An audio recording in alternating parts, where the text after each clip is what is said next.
This is a framework for a workbench. Got a piece of 1/2" CDX to put down on that part of the frame there, the lower part for a shelf, to kind of stiffen up the bench and stuff. Made out of 2x4s. Let's say these are 8 feet long, and I cut one 2x4 here. I think that was 30 some inches long, and then I used the other one to rest on it, the long one, and then I cut a 12-inch 2x4 here, which is nailed and glued into the tall one, and then the stretcher 2x4 rests on that. It's glued and nailed into this outside piece, and then there's another 2x4 here that I think it was 18.5 inches long, and it runs up on the inside of this long stretcher. It's glued and nailed to it, so it supports the weight of this 2x4 rests on this leg here, and it's also supported with this one. All 4 corners are like that, and then we run a stretcher across the 4-foot width of it. That's not 4 feet, of course. It's 4 feet minus 3 inches, so it's 45 inches, and it's nailed into this inside stretcher board. Actually, it's nailed into the long stretcher, and then it's nailed in from this board on the side. Now you have another 12-inch stub underneath it that holds the weight on it and holds it up. Couple of stretchers in the middle there, and I'll put the 1/2" CDX on there, and then I'll put 2 more. I'll put another stretcher on each end here and some more in the middle, and I'll put a piece of 3/4 inch AC plywood on top. Would have liked to use AC plywood for the bottom shelf, but at $55 a sheet it's just too expensive compared to $24 a sheet for CDX. So got the shelf put down. Judy's screwing it down now. Used construction adhesive to build everything there. It will hold it down, and screws, drywall screws on these, 1 1/4 inch screw. That's a 1/2 inch sheet of CDX there. Now we'll finish framing that in around the top with spreader bars, and then put a piece of 3/4 inch AC on top. Project that we've been working on last couple of days is this bench. It's almost a table rather than a bench, but it's a full 4x8. We got AC 3/4 inch plywood in Anchorage when we were there, and to use for this. And I've got a sheet of melamine over there that I'm going to make another bench with, and that primarily the melamine I got so a nice slick surface for covering the control surfaces there for running the fabric on and stuff. The framework is pretty rough. It's all, again, old rough 2x4s that we've salvaged, and they're nothing pretty about them, and I couldn't run them through the planer or the joiner or anything because they've gotten old nails and screws in them, even though we pulled all of them out that we could. And some of them were used for form boards, so they have concrete in them, so just cutting them on the saw is enough. Now the height of the table with the plywood on it is just under 33 inches. And the reasoning behind that, I could have had it a little bit higher. It would have been a little more comfortable to work on, but with it a little bit higher, then you can't reach all the way across that 4-foot table. It makes it hard to reach across the table for things when you're working on it, to do things across the table. Bad enough as it is, but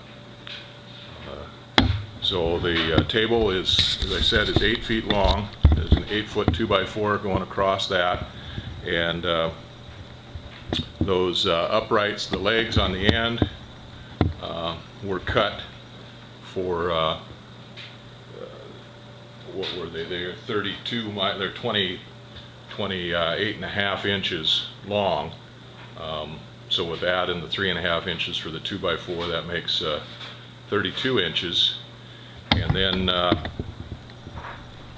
inside of that, on this table, there's another 2x4 that is nailed into that the outside one that's 12 inches, and then that's what the cross member, the lower cross member mounts on, or rests on that. And so it's nailed into the outside 2x4, but it also rests on that 12-inch one, and that one's set back the width of a 2x4, 1.5 inches from the face, so that another 2x4, so that the cross pieces can be nailed onto it and be flush on the outside, and then there'll be a brace underneath it too.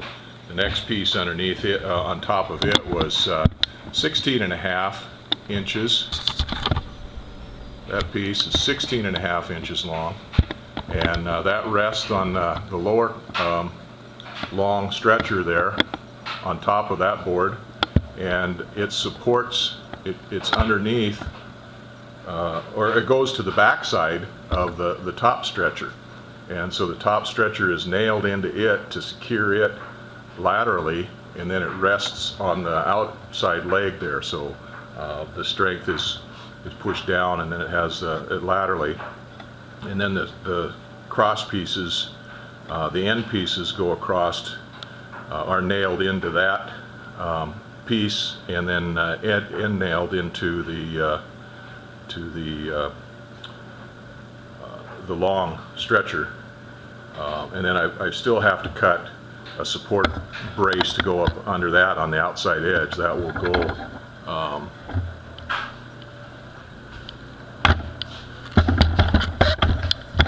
see, that will go there between that lower stretcher right there. It'll go in on it, nail into that up right there, and then that cross piece will rest on it. So it's resting on the it's not resting on anything now, it's just nails holding it up. So we'll get that other piece underneath there, and that'll give it some strength. That'll transfer the load down into the lower pieces. Like I said, the bottom one down there, the bottom cross brace has a 2x4 underneath it. But I just run a 2x2 underneath that, so it doesn't intrude too much into the shelf space underneath there, and it'll be plenty enough to hold the load on that.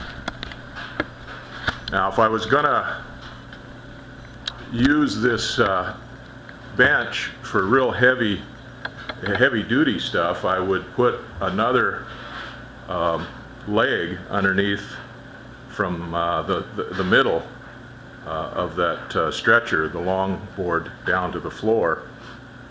But and that would make it pretty sturdy then with another leg in there. But because this is just going to be used for fabricating aluminum for the aircraft parts and doing fabric work on it and stuff, it's not going to have a lot of heavy duty banging or use on it, so it doesn't need that center leg. I can always put it in later if I decide I want to do something real heavy on it, some heavy construction on it or anything. But now the bottom piece in the bottom shelf there is just a piece of 1/2 inch CDX, and there are stretchers running on 32-inch centers between the side stretchers there. There are cross pieces running on 32-inch centers between them for more load to hold up the center of that board, both of them, the top and the bottom, and they're just nailed into the long stretcher on the side. And then the bottom piece of plywood there, like I said, is a 1/2 inch sheet of CDX, and all of the joints on here were glued together with construction adhesive, just liquid nails. And the that piece of plywood was applied liquid nails to the frame underneath, and it was laid into place, and then it was screwed down with 1.25" drywall screws. And they weren't, we didn't overdo it on those. There's 4 on the end, and then 1 on each one of the stretchers where they go across, and then 1 in between them.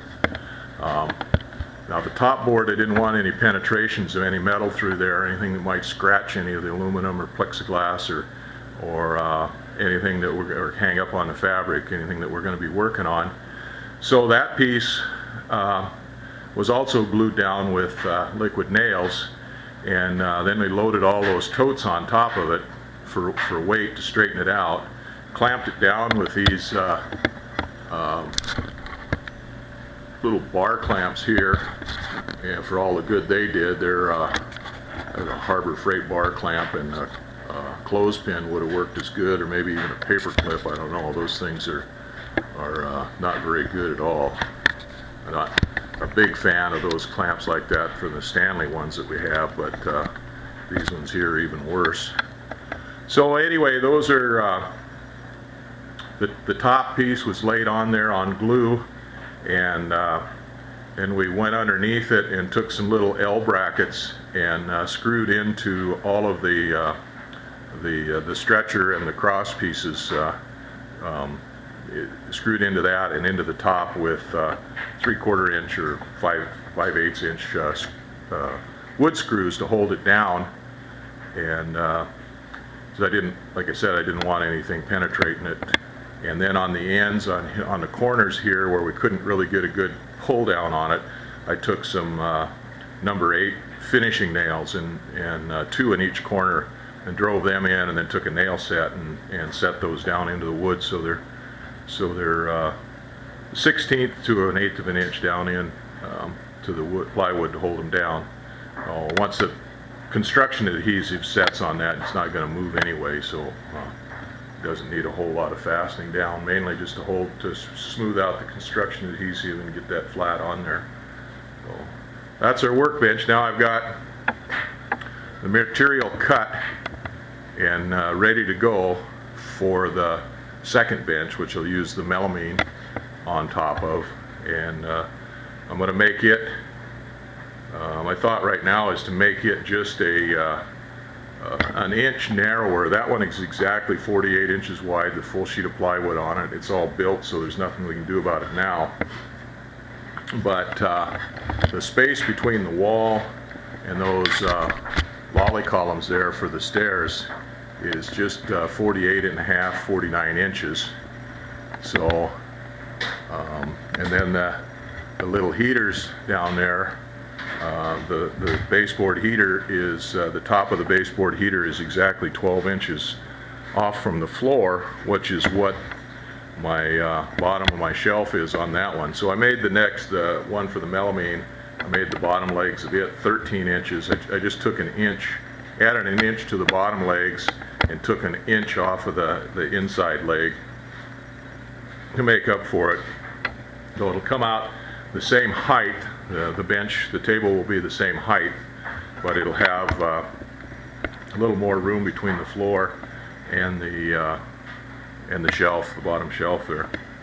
It'd be a lot easier on me now to build this second bench, because I can work off of the first bench instead of putting everything out and on the floor, and it's getting too hard to do that. So I've got my stretchers, my long pieces are homegrown 2x4s.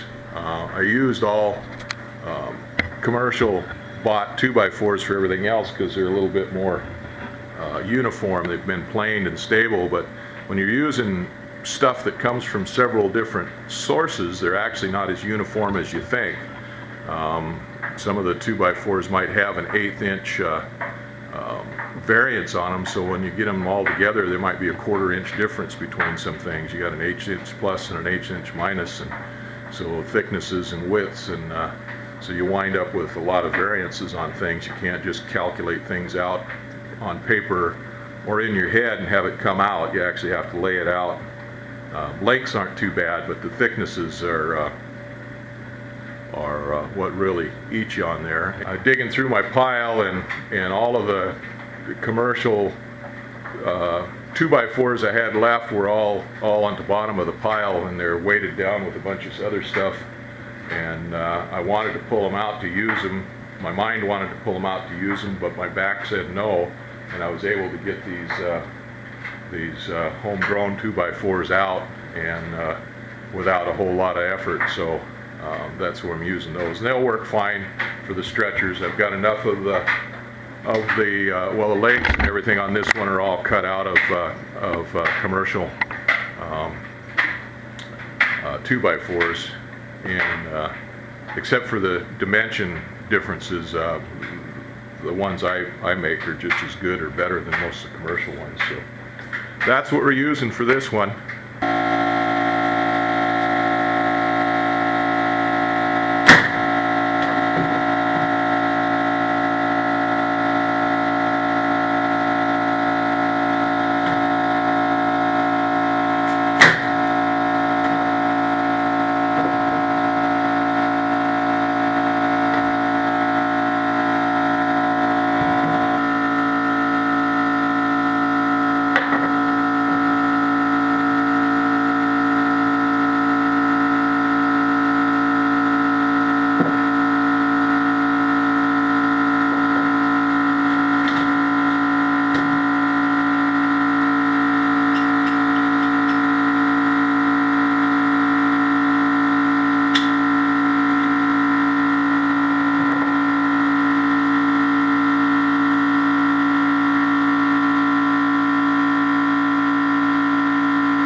Get out of here, go 3:30. I know.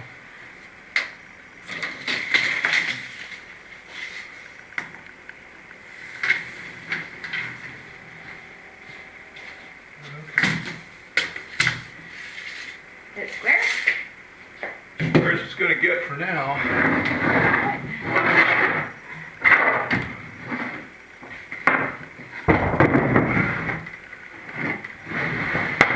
Now you gotta beat on the nails some more. Yeah, and then put a couple more nails in this.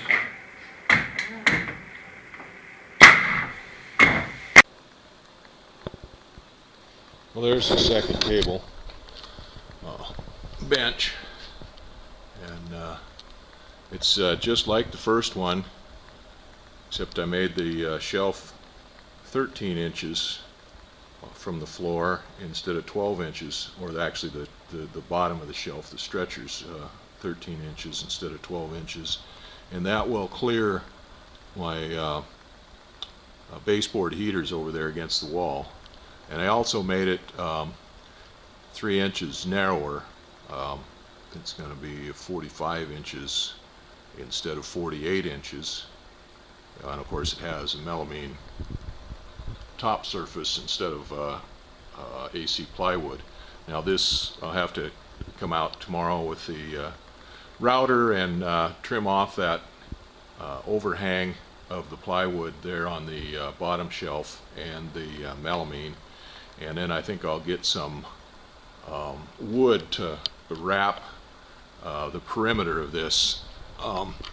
See, this is just particle board here, and just working on it is going to knock the edges off of it and stuff, so it needs some kind of a wrap around it to protect it.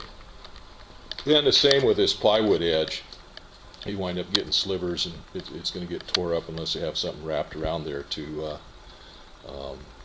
protect that edge. And so I'm going to go to the store tomorrow and see how much it cost for some oak. They said they had some oak there, and if I get some oak and wrap that edge, I might do that.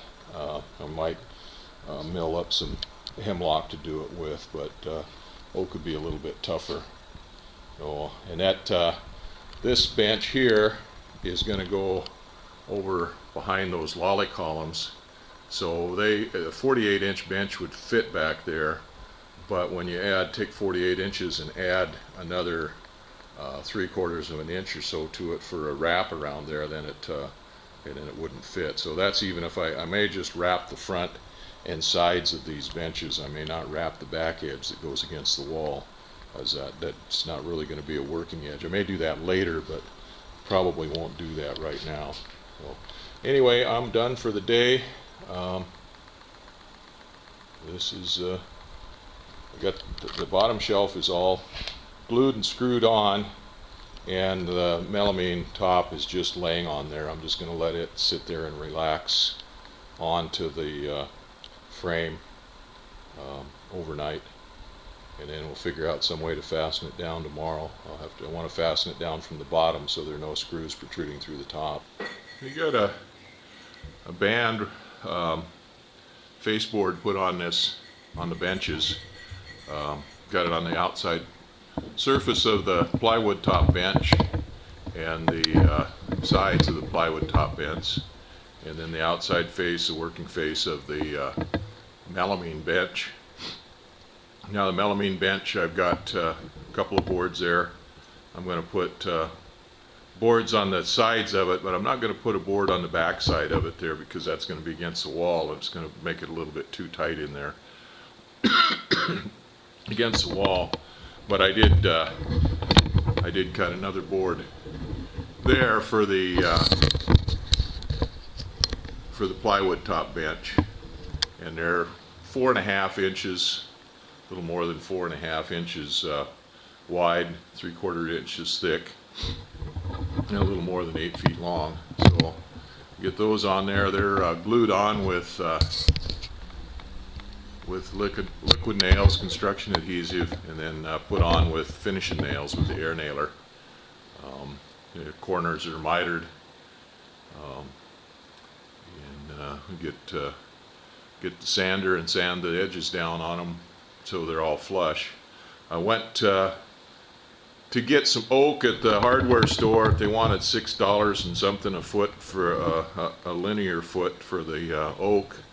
And so I just come home and I did the same thing with those I did with the shelf brackets there, the shelf runners on the shelves. Is I just went and dug out some hemlock 1x flitches that I had, and then ripped them down and planed them. And I run these through I ripped them down and then run them through the jointer on the edges, and then planed them so they're nice and smooth. The working edges of them are. So anyhow, put those on, Got the face ones on the other night, but then I run out. Well, those boards there for the sides of that one were still real wet, so I left them in here to dry out for a couple of days before I put them on. And then I wasn't going to put one on the back of the plywood table, but I mitered those corners on that on the end bands, so I figured I better put one on there so it didn't run into the wall and damage the drywall. The plywood top table is banded all the way around with a 3/4 of an inch thick, mitered on the edges and cut to fit in there, and so it hangs down a little bit, approximately an inch below the 2x4 on the back side there, the stretcher, the runner. I used hemlock. This is one of the boards I used. I used it on the edge, the end ones of the melamine table, and you can see it's got a lot of bug holes and stuff in it, pinholes and stuff from the bugs. That really won't affect it any. We're going to paint over it, I think. So anyway, that's the cutoff from that piece. Now, I said I was going to use oak because oak is a little bit tougher. On the edges and stuff, it won't splinter, maybe a little stronger for working. But hemlock is pretty strong. It'll splinter a little bit and split, but it's pretty tough. And kind of well, there's just an 8-foot span there on these tables and a regular 2x4 under them.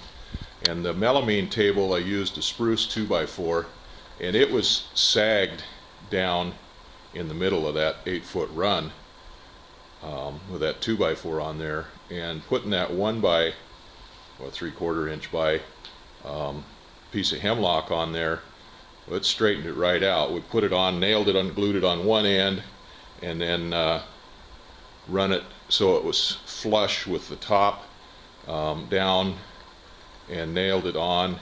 And then as it got to the middle, we had to lift this other end up to make it flush, and that picked the whole middle of the table up. So that hemlock 1x4 is probably almost as strong as that 2x4 underneath it, and actually the two of them together, glued and sandwiched together there, will be stronger than a 2x4, maybe even a 2x6. But and it may be that hemlock is pretty rigid. Once it gets set, it doesn't move. You can't steam bend it or anything else, and so that respect it may be even better than oak, because red oak can be bent and is a little bit flexible, maybe more flexible than the hemlock. So I've got the bands around the ends and all the way around on the plywood deck, and then I just did the front face and the two ends of the melamine one, and I cut those ends, instead of mitering those ends, I just cut them off flush so they won't bump into the wall.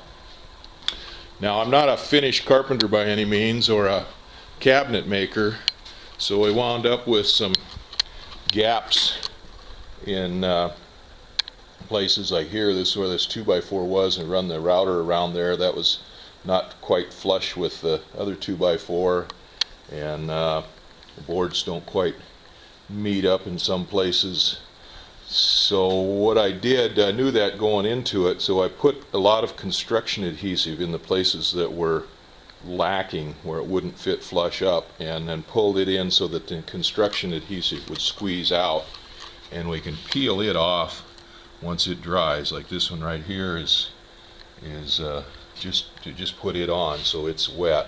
I'll let it dry and we'll peel it off.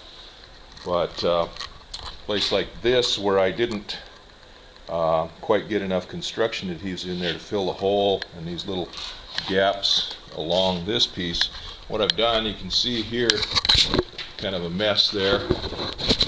That'll clean up.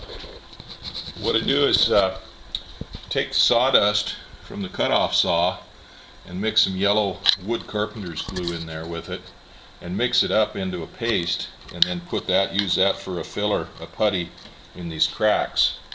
And the saw cutoff stuff is pretty rough, and this stuff is kind of mixed. It's got plastic in it from cutting off the conduit for the electrical pipe, and the electrical conduit, and the PVC pipe for the water line and stuff like that.